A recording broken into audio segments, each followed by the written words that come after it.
Well, good evening, both of you. I hope you had a nice Easter. Mm. Some relaxation, at least. Yep. Good.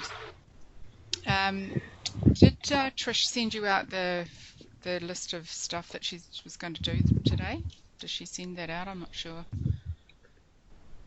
I didn't She did. notice it if she did. Yeah, I was Okay. going to say the same. Okay. So yeah. Okay. So I've just popped the learning objectives for the session there in the conversation. Can you see them? There's 3 of them.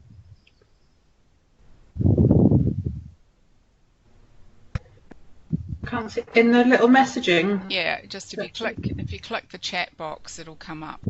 See the wee chat thing at the bottom left?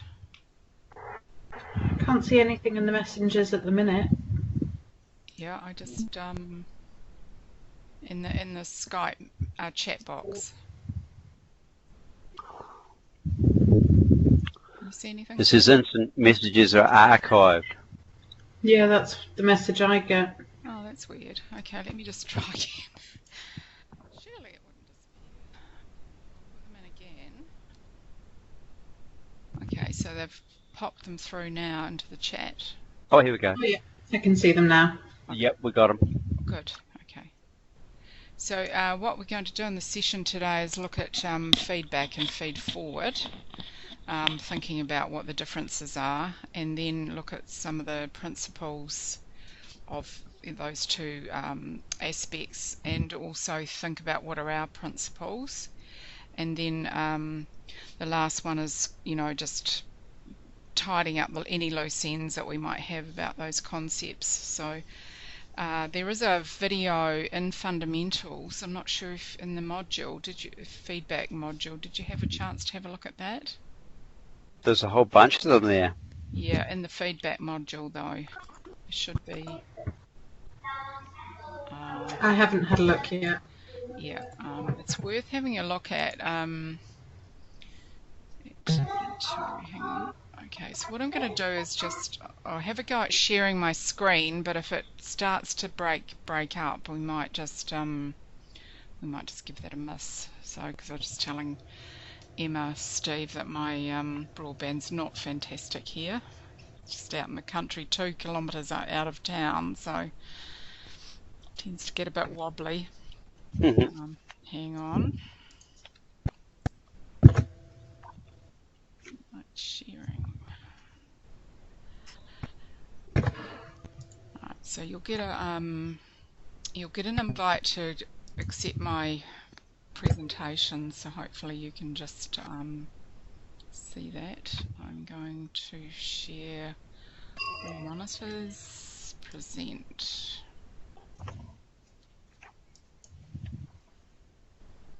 Right, did you get an invite?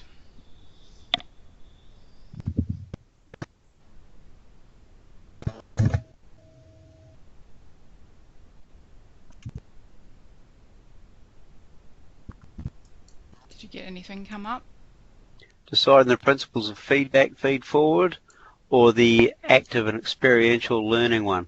Did you get an invite to say accept presentation? I didn't, but I can see 2 screens on my screen. Okay, cool. Same. Good. Okay, that's what I'm after. Excellent. Right, so there's a module called Providing Effective Feedback in the Fundamentals. So I don't know if you've had a chance to have a look at that. But anyway, that's for the tutorials. So I've just put the objectives up there again. Okay. And then Trisha's got she's got oops, sorry. That's the tutorial site, which I do not want. Okay. Anyway, I'm not going to fiddle around with it now, but what you need to have a look at some point is there's a really good video in the module about feedback, and it's actually a good example of how to give terrible feedback. So it's worth having a look at some point. I think I did watch it the other day. Actually, Oh, okay. it's the first thing she says is about the girl's clothing and her earrings. Is that right? That's the one. Yeah. Yeah, I did watch it. Yeah, it was good. so, so what did you take from that? Like, I thought it was probably a lot better than most of the feedback I supply, actually, which is kind of head-scratching. I was like, oh, this is a bad example. I really need to work on this feedback thing. That's what I thought. mm. So are you willing to share a couple of things you do with your students that you normally do? Or I try and during the class get round one-on-one and work through, because I'll mark their books while they're not there. They're the stuff they've been going through and telling me, yes, this is all completed and we're all up to speed with this. So I'll go through their folders when they're not there and mark them, and write little notes. Now, you need to review page 45 and exercise 3 and all the rest of it. So what I do is I try and do one-on-one with the class, each member of the class, while the class is still rolling, and that actually seems to work pretty well. Instead of dragging them away from the class, I'll just go and drag a chair around and sit with everybody during the class. Yeah, that's good, actually. It's pretty simple. So why are you thinking what you do is similar to what's in that video, though? Oh, I see what you mean. Yeah. I mean, that sounds no. to me what you're doing. I'm teasing you to a degree. But I watched it, and I was like, I thought, it's not that. I didn't think she was that terrible. I thought it could have been a lot worse. I was expecting worse. Okay. So, Emma, you haven't seen it, have you? No, I haven't seen the clip. Yeah, well, it starts off with a woman coming in with her big hooped earrings on, and she's, a shirt hanging out of her skirt, and the person who's clearly an actor, it says to her, "Tuck yourself in, get rid of those earrings." It's kind of like immediately ordering her around, Okay. as soon as she walks into the room, and then there's a whole series of other things. So it's useful to watch it to say, well, actually, would I do that? Why would I do that? Would I not do that? What is it you think is bad about it? Is there anything that's good about it? So, I mean, that's the way to approach it, really, when you're looking at it. Yeah. Okay. So what do you do normally in your class, Emma, when you're giving feedback? Normally we go through a bit of a process of asking for the student's self-evaluation. So what they think they've done well, what they think they need to work on. Yeah. And then giving specific feedback about areas we think would be useful for them to work on. I've had to give feedback about clothing before, because our students go on placements, and had students who have been dressed quite inappropriately for placement. I don't think I was quite as bossy as telling them what to wear, but certainly give feedback about appearance as well. Yeah. Well, that's important, isn't it? Because but it's the way, the manner that you do it in. I guess it's not that you can't do it. It's the way that you do it. Yeah. And I guess it's differentiating. A lot of the times we differentiate with students between their everyday selves and their professional self. So we validate that, the way you're dressed is absolutely fine for just everyday you, but for being on placement professional you, it's not appropriate. And so that they learn to discriminate between what's acceptable in this setting and what's not. Putting it in context is what's required. Because if they're only, you teach first years, do you? First, second, and third. Yeah. So if they're first year, they're not going to know, are they? What's needed? They have to be taught that. So yeah. And we do teach that quite explicitly. To be fair, the one I gave feedback on clothing was a third year. Oh, okay. So it doesn't always sink in. Yes. What about you, Steve? Do you have to give feedback on dress, clothing? Well, I'm dealing with the engineering students, so really only the safety side of things. You have to wear stuff that's appropriate. I guess, like any employment place, you have to be dealing with stuff that's appropriate for where you're working. So safety glasses and safety equipment more than T-shirts with bad words written on them.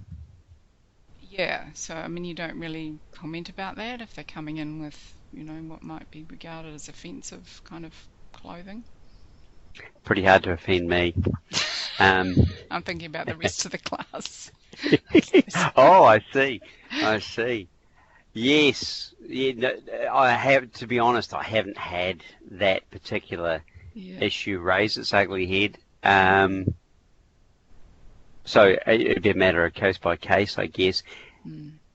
Do you ever get anybody with long hair that has to kind of tie it back and, do that kind of Definitely. Beards? Definitely, yeah. Might catch fire or something. Yeah, I'll get caught in something, and a friend of mine, his lady, she got scalped. Oh. She got an entire scalp torn off by a rope tow years ago, and that's one of those things I'd say to them, look, you've got great looking hair, and I'm jealous of your fantastic hairstyle, but a good friend of mine, and I'd tell them the story, and I think that would, I've never had a problem with anyone after that. As soon as you mention that to them, it just gives them the shivers, and their hair will be tied back. So definitely that sort of thing, jewellery, long hair, clothing that's inappropriate could get caught up. I'm on that and make sure that you've got a choice, you can either tie it up and get it out of the way, or you can not do your workshop skills. Yeah. What about you, Emma? Do you use kind of like examples as well? Stories to kind of get the message across? I don't know about examples, but we've often used a little, I don't know what you call it. It was one of my colleagues came up with it, where she says, came up with a little saying that as long as we can't see up it, down it, or through it, it's likely to be appropriate. So just making sure things aren't too short, too low cut, or too see-through. That's fantastic. I think some of our students think it's a bit of a fashion parade going on placement. And they forget that they have to do a lot of bending and lifting, and sometimes they're working with quite vulnerable populations, and they just need to be a bit more considerate. So yeah, we just do that a bit playfully to get them to think about what they're wearing. Yeah. And you find that's effective? On the most part. There's generally a few that the message doesn't get through. I think sportswear is one of those things where it hasn't quite registered that doesn't count as appropriate professional wear. So, and that was part of the feedback I had to give, that somebody was working in a school, but she was going around in basically skins. I think that's what they're called. Yeah, I think so. Yeah, very tight. Yeah. So, which even on a good figure is not appropriate, but she didn't necessarily have a good figure either, so it was just a bit too much visible. That's right. Yeah, I like and it's a tricky situation, isn't it? You've got to be so delicate sometimes. Yeah. And that's where we make the difference between that. That's fine in your social life, but in your professional life, we make that difference. Yeah, that's good. So what I'm saying coming through here is that feedback is giving people information that is helping them to improve in some way or change what they do, and if it's constructive or you use humour, then it's you're more likely to get through to them. And can you think of any other things about what it is? Like, how would we explain what feedback is to somebody? Have you got your own definitions for it?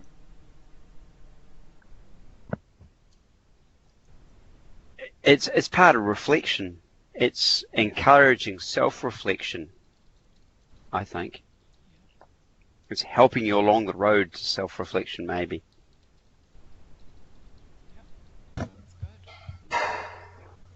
Yeah, because sometimes feedback's comparison against a standard as well. Yeah. So there might be a set criteria that you're comparing against, so whether that's a marking grid or professional expectations. There's often a standard you're feeding back performance comparison against. Now, can you see what I'm typing here? Yep. Oh, cool. Okay, I thought, here I am typing away, and hopefully you can both see it. Okay, that's good. I'm not sure if you can both get in there, but you're certainly welcome to go in and add things if you can get in. That link that I put there, if you want to jump in there, feel free. So I'm not sure how it's been set up, whether it's set up for anybody to edit, whether it's just, special people like myself and Trish who get to do all the typing. I can't see how to type on it. Oh, it's not letting you. It's not saying editing to you at the top. No. Oh, it's all right. Are you all right with me just doing it then? Because I don't think I can.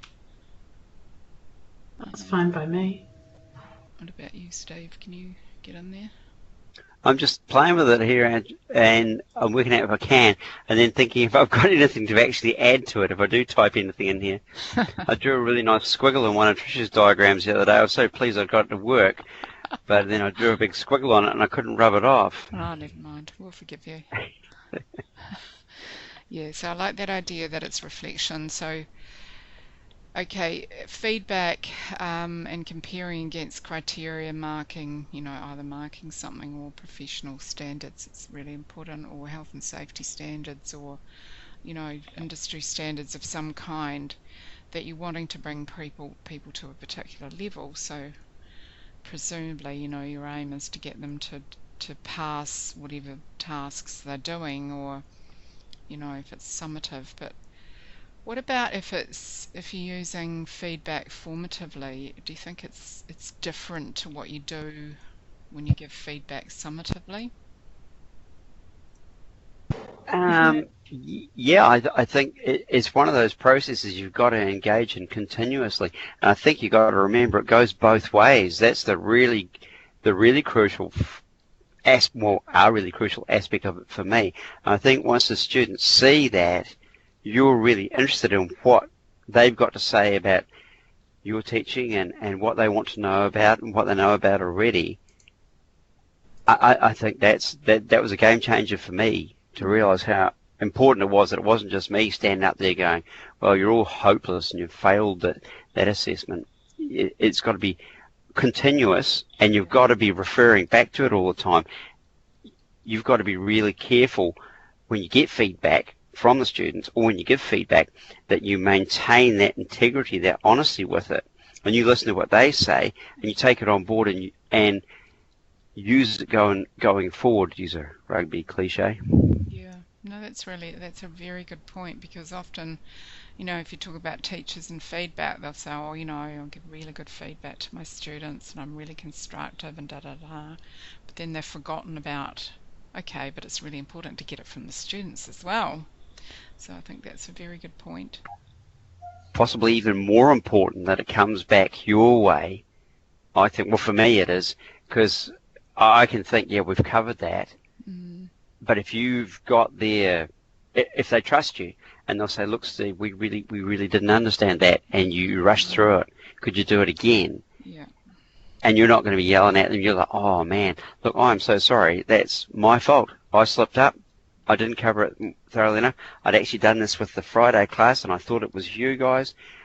Let's do it. Let's do it now, You've got them there, and they've told you something, and if you ignore that, you've just closed a door. You've slammed a door in their faces. Absolutely. Yeah, because you say, well, actually the lesson's over. Sorry, I'm not going to go over that again. And I think what I admire when I've been doing a few teaching observations with another course, and when people are so patient and they just keep repeating something and going over it again and again and again until people get it, because it's all very well to say it once, twice, 3 times, but that doesn't mean they've understood it, especially if it's a practical skill. Oh, and I think saying it like once, injections. I think saying it once, twice, 3 times, you've got to be thinking, I've said this 3 times. and I'm not getting through it, what they're going to do is just shut down shortly. I've got to change the way I'm delivering this because obviously I'm not making a connection here. So I've got to change this somehow or other and maybe get one of them to show me how it should be done.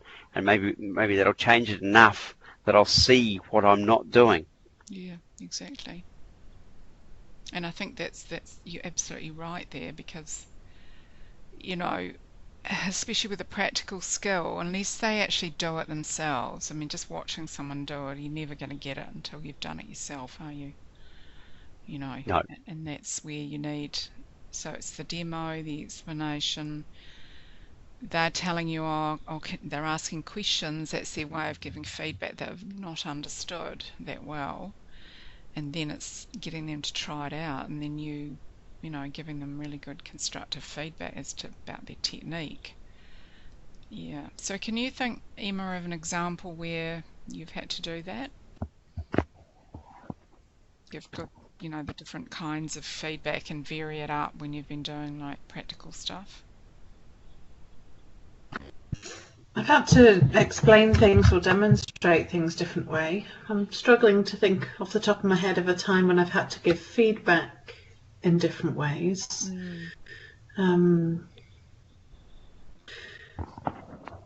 I guess one example that's coming to mind is that when I have students on placement, sometimes I'll give feedback that I think is pretty clear about what I expect them to do, and by the next supervision it either hasn't been done or it's been completed quite differently to what I was expecting. And so I've had to think of a different way of explaining my expectations. So not making the assumption that most of the time I genuinely believe the students haven't deliberately not done what they were supposed to do. I do believe that I haven't explained it in a way that's made sense to them. So trying to find another way to explain it. So if I've just explained it verbally the first time, perhaps to provide something in writing or to demonstrate. Or quite often I have more than one student at a time on the placement. So if one of them seems to understand it, see if they can explain it to the other student as a way of kind of validating their knowledge and keeping them engaged, but at the same time finding a different way to convey that information to the other student. Yeah, that's a really good point actually, because I know myself, I'm not an oral learner. If I hear something, a recording or whatever, I don't remember it as well as if I see it written down. And if I see a picture or a diagram as well, like I really love mind mapping, and I have the three things together, then it really, sits solidly. But if I just hear it, so if someone's telling me verbally, I might nod and think, oh, I've got it. 15 minutes later, what did she say? And I think that's a very valid point, isn't it? That may be what's happened. Yeah. One of the things I've learned is allowing things to go wrong when you've got your students doing something. Maybe, you've written it down, you've demonstrated, you've gone through all, you've showed them a clip on YouTube or whatever, and then they're having a go at it themselves. It's really easy, and it's a real tempting thing to step in and go, no, don't do that. Whereas in quite a lot of cases, you're better off going, and why are you doing that? Okay, fantastic. Let's see what happens. And then, of course, it'll collapse in a pile, and you can go, okay. And you could be standing with them, maybe having a laugh, whatever, go, well, that didn't work very well, did it? Should we try it another way? What do you think you did that made that happen? What could we change? Should we try it another way? So if you let it go wrong, I think you can learn more from mistakes, and I think that's human nature. I think we learn, well, if we're lucky, we learn from our mistakes. I think that's fine, in the safe environment of the classroom and, in the workshop and everything, and that's because you're preparing them. But you also, like if it's a health and safety issue, I mean, those things you have to be careful with. Oh, for sure. I'm thinking of, if you're giving, because I'm a nurse from a previous life, so teaching nurses to give injections,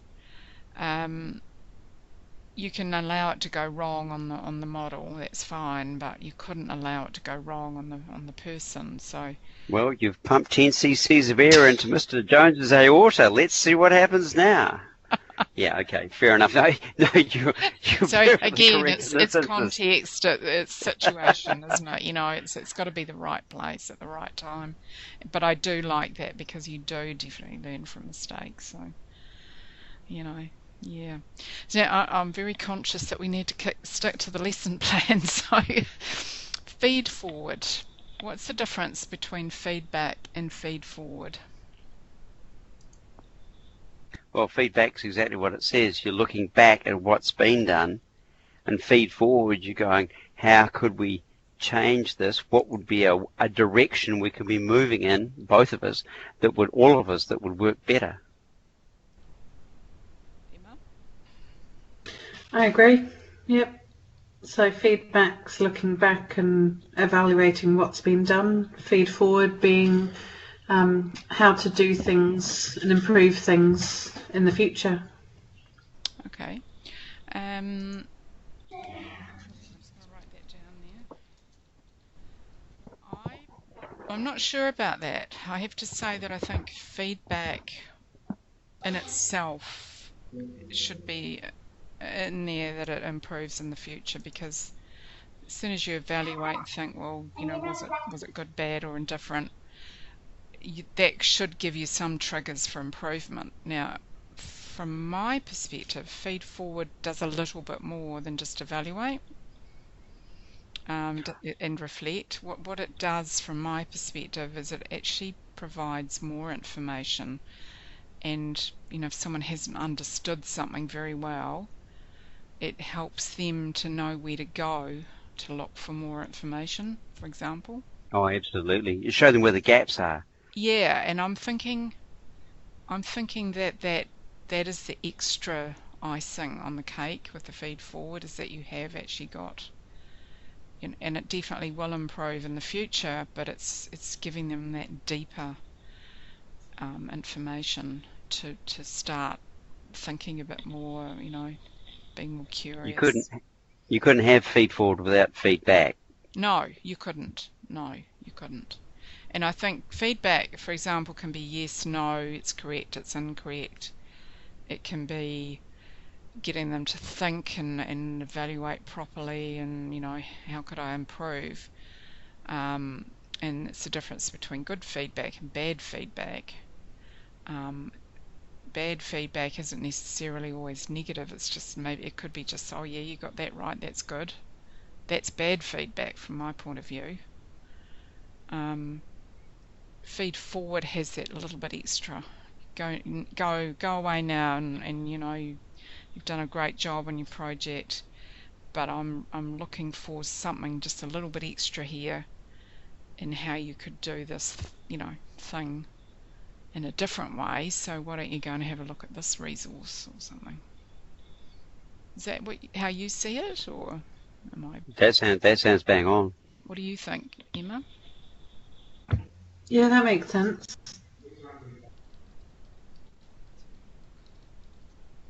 I'm just going to put to look deeper, to look at other information. So if you think of, say, if you I don't know if you use online quizzes with your students.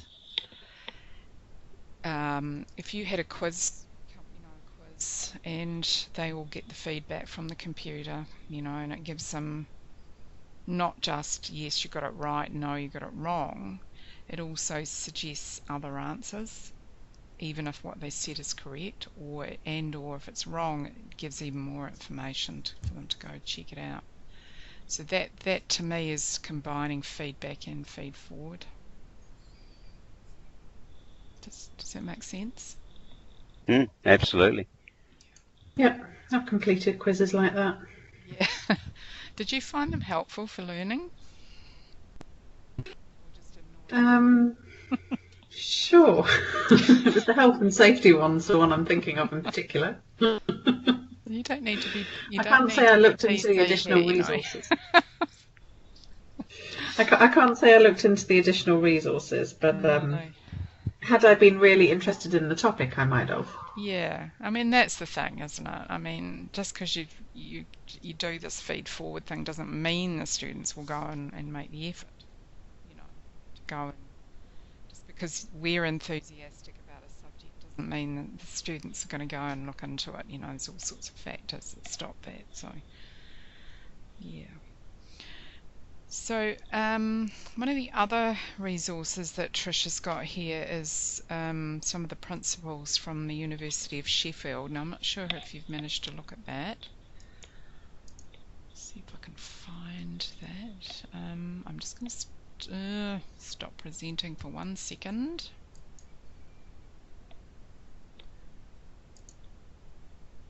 See if I can find it. Here they are. Now I'll just start presenting again because because it's presenting it just blocked off the top of the browser for some reason. So I shall share again.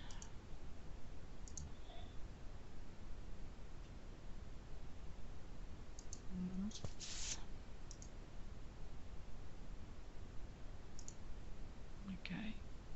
Uh-oh, it's disappeared. Oh, that's helpful. Here we are. The University of Sheffield, Principles of Feedback. Can you see that? It's loading something right now. Okay.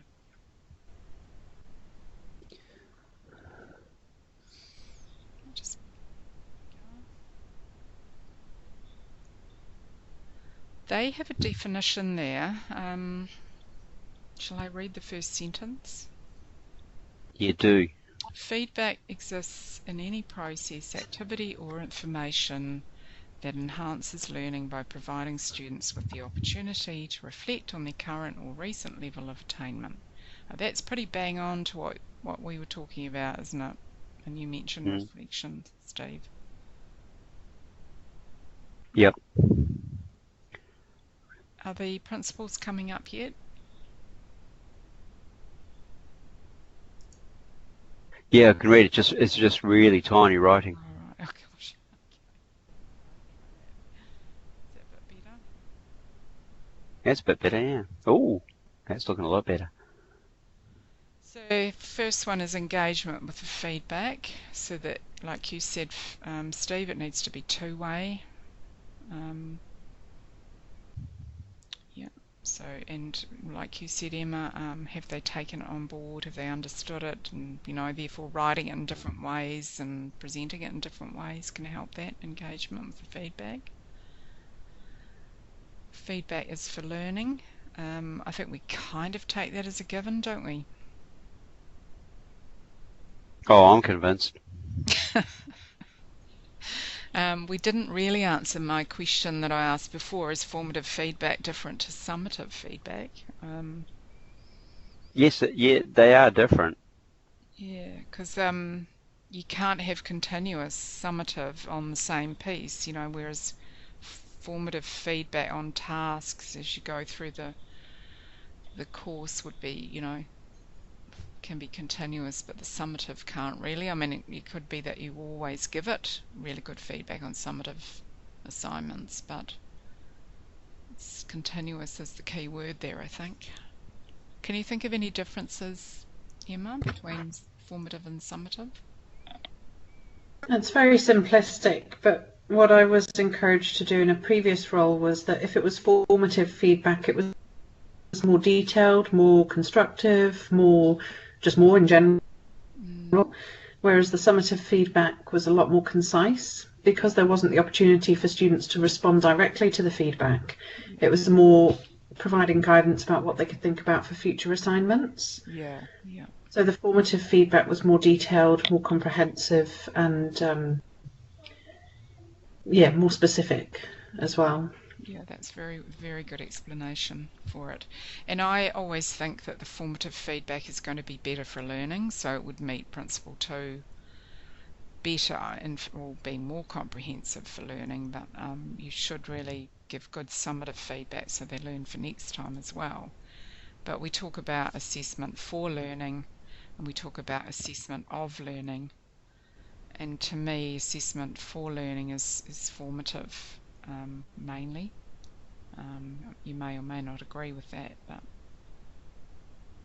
have you met the marking criteria, and then you get the feedback. So it just depends on programs, it depends on individual lecturers as to how much detail they go in, because when you've got 100 and something assignments to mark, you don't really want to spend hours giving really detailed summative feedback, do you? True. No. When you think about essays, have you got to mark? Do you have to mark essays, Emma? We do. What about you, Steve? I bet there's something that you have Not to so spend much, time. no. Yeah. So what kind of No, I don't have assessments to. do you normally have to do, like on a regular basis? Unit standards is the main thing I do. Yeah. Right. Principle 3. Feedback is clearly communicated. Again, that comes back to giving it in different formats so that they can understand it, that they've got it there in a concrete form to refer back to. Is it formal? Is it informal feedback? And I think sometimes we have to be careful, if people are too, relaxed in the way they give the informal feedback, then will students actually take it on board? Will they take it seriously? Would that be your experience of that? Yep. Yeah, I think it's a fine line you tread. You don't want to come down too hard with it, but I think maybe because it's formative, you can give them some feedback and then see how that works. And if you get no change or no improvement, and you're seeing the same result, then it would be a little bit more intense the next time round. Yeah, that's a very good point. Feedback is timely. Yeah, and I think if you're working with the same students over time, you get used to the different types of feedback that different students respond to. But that's only if you've got the opportunity to see the same students over time. Yeah, that's right. And get feedback over time. Yeah, and that longitudinal, feedback is actually really valuable. But as you say, you need to see how they're developing. So feedback is timely. Well, that fits with giving, continuous, regular feedback at the right time. Using formative feedback to help with final assessments is really important. It's consistently delivered, so they know that they can rely on you to always give them really good feedback. Not necessarily always detailed, but, appropriate, I guess, would be the word. And feedback quality is maintained. Okay, so that then draws us into what is quality feedback, what is effective feedback. So just checking what Trish wanted. Decide on the principles of feedback, feed forward. What I'd like you to do is just choose one that you particularly, that resonates with you. And we'll pop it on the board. So I'll just go through it again. Engagement, for learning, clearly communicated, timely. You're dropping out on us there, Brom, and we haven't heard anything for a couple of minutes. Sorry, I don't know what's going on. Can you hear me now? Yep, perfectly. Okay. Feedback is consistently delivered. I just want you to choose a principle of feedback there. Well, I think all those principles are really important.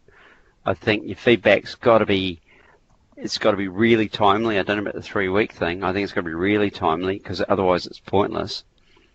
It's got to be honest, and it's got to be consistent, and you've got to follow up on feedback whichever way it's gone, whether it's feedback to you or feedback you're delivering. I think you've got to really note it down and make sure that you get back and check up on that, whichever. So it's following it up that's really important. Yeah. Oh, fully. Otherwise, it was a waste of both of your times. Yeah. What about you, Emma? Is there any particular one that resonates? Probably the first one, student engagement with feedback is promoted. We spend a bit of time encouraging students giving feedback to each other as well, so that they understand how to give feedback, and then how to receive feedback. And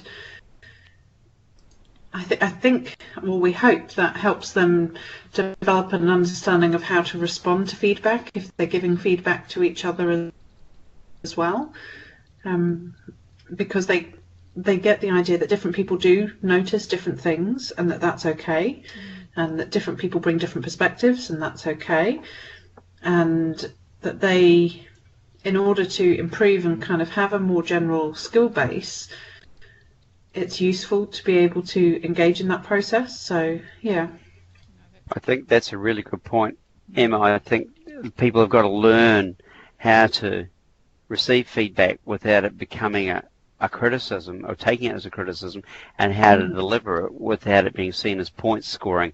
I think once you got past that whole ego thing and everybody's relaxed about it and realised this isn't a competition where we're seeing who can piss the highest up the post, to use a terrible analogy, I think then you're away. That's very good.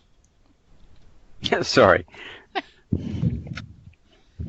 Definitely a good analogy. So I've put the 6 down there, and I think what you've done really is combine them. You know, I don't think you can just say, you know, just I'm going to work with principle 6 and that's it. You know, they have to overlap. They have to, yeah, the whole thing. It's important. And yeah, it's all so, really important. Yeah, all of it. And you know, it's hard to choose one. And the final thing we are asked to do is to, I think if you look at the strength-based interview video that's on Moodle at some point, make your own notes about what you think is effective and not. But I think if we just jot a few things down now, of what we think is effective feedback, and we've already covered quite a lot of it actually. So some extra things to go down here. Let's go back and look. We've got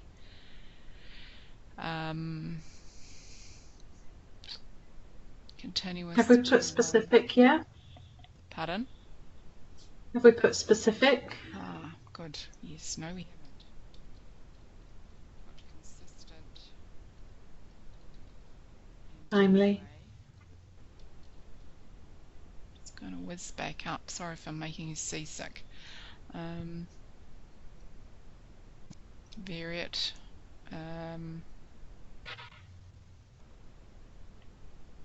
Different. Oh, that's right. Effective. It's in different formats.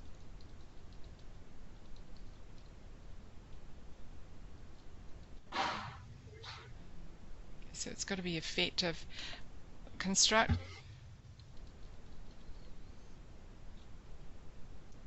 Does it always have to be good to be effective? Well, I think if it is effective, it is good. Yeah, but does it have to always be good feedback? Like meaning they're getting positive feedback. That's the word I should be using. Does it always have to be positive feedback to be effective? No, I don't think so. No, I think if something's terrible, you can say it's terrible. I think this is the terrible, terrible trap to get stuck in when everything's fantastic. No, I think if it's terrible, it's terrible. Yeah. And I think your word that you used before, Steve, about it being honest is very important. And I think if you're giving that constructive feedback, it's about where you take it from there. So yes, that was terrible. What are you going to do different next time? Yeah. Or what are some ideas or other options? And I think by not telling someone something's terrible when it is really terrible, yeah, you're being dishonest to them, and also you're discouraging them from giving you realistic feedback. They're going to go, oh, this is one of those places we can only say everything's fantastic, even though I didn't understand any of that lesson, and it was actually a lesson in economics when I'm here learning hydroponics. He's obviously got the wrong book. I'm going to have to not say anything about it because we can't say anything. No, anything's wrong. Everything's fantastic. Yeah, I know. No, you want to have a little bit of critical thinking in there, don't you? You know, a bit of critique. It doesn't all have to be jolly, jolly, joy. No. Definitely. And for us, it's about role modelling as well, because often our students need to give feedback in their placements and in the different roles that they have. So if we don't model giving both constructive and positive feedback, then they don't have the role models for how to do it themselves either. That's true. So I think it's important that however you do it, if they've done something wrong, it has to be done in such a way that they're not made to feel like an idiot, is really the crux of it. I agree. But if it's honest and it's constructive, I think it will get the message across that, hey, you know, you really don't stick the needle, you know, in someone's big toe when you're giving an intramuscular injection. So, you know, that kind of idea. I think. And why you don't do it, I think, is important. You have to give them a reason, like, so they understand. I always try to, if someone points out something quietly to me that they don't understand or that I've maybe not explained thoroughly, I'll step back and I'll quietly go, look, I realise here I've made a terrible job of teaching you this, and I am so embarrassed about what a lousy job I've done here. So I'm just going to go through this again real quickly, and let's see if we can get it. If I can get it through to you this time, so to show them that you're totally fallible and quite prepared to accept the fact that people are pointing out your fallibility, but that you're happy to try and improve. You're going to take their feedback on board and work with them to try and improve yourself. I think being honest about your fallibility, I think that's an important part of it. Well, not yours, Brahma, mine. Yeah, I gotcha. I'm not infallible. Oh, come on now. Infallible? I don't know what that means anyway. Yeah, I know what you're saying, and I think that's really good. I do have a little bit of an issue if people are too humble. Not one of my problems. I think there's a fine balance between still showing that you are credible, but also that you've got humility. So yes, okay, I haven't explained it very well. That's fine, but taking any, you know, oh, I've done a lousy job, or I'm not sure about that. Yeah, no, I hear what you're saying there, and I've got that nailed absolutely perfectly, so don't just relax on that one. What do you think, Emma? I think Can I relax? the balance we struggle with as well is that sometimes we see students just don't do the problem solving themselves, and so that we can take some responsibility for not having explained something clearly enough, and sometimes it's about supporting students to do the problem solving because actually some of the work needs to be done by them. It's not all about the way it's been explained. And so kind of, yeah, just managing that process and acknowledging where, yes, I could have done things differently, and where maybe the student actually needed to take some responsibility to problem solve a little bit on their own as well. Oh, absolutely, Emma, you did right about that. If I'm explaining it again and everyone else is going, oh, Steve, we've gone over this 3 times, and they're obviously up with it, that's going to a degree, shame's a terrible word to use, but it's going to make the student realise, oh, I really wasn't paying attention. Everyone else got this bit. So I've made Steve look like, oh, he hasn't taught it at all, but obviously he did teach it, I just wasn't paying attention. So maybe that might make them, I guess I'm teaching with a lot younger students than new characters are probably used to. So a little bit of that will come into it. They'll I've made Steve look really bad, no, it's terrible, whereas I don't really care. And maybe that'll make them pay enough attention this time around. And at least they've told me they don't know. So later on in the lesson, I'll go over and go, look, I can't believe I didn't explain that. And they'll go, oh, look, everybody else got it, but I've worked it out now, or where are we at? And we'll go over it, one-on-one and make sure it's in there. Yeah. And I think it's what's really important is they're not made to feel like a complete klutz. Oh, absolutely not. Yeah. So that is important, and very good. And I like our list, how to give effective feedback. I think we've got tons of stuff in there, and we could probably go on for hours. But it is now 6 o'clock, so I'm going to pop in the final message that got here, and definitely studies have shown that reflection on feedback is really important because it does result in really good improvements for the learner and teacher. So it's not just getting the feedback, it's then what do you do with it. And I think that theme has come through very clearly this evening in what you've been saying. So it's a really good discussion. Preaching to the choir, Bronwyn. We're sold. Well done. Anyway, any questions? Not from me, thank you. Yep. No, not at all. That was absolutely fantastic. Thanks very much for that. No, you're very good that you both came, and thank you for showing up on the day after Easter. Easter weekend. Yeah, that's terrific. Yep. Lovely. All right then. So what's next for you both in terms of the course? Do the assignments. Oh yeah. So I'm just going to stop the recording if I can. What are you doing? I mean,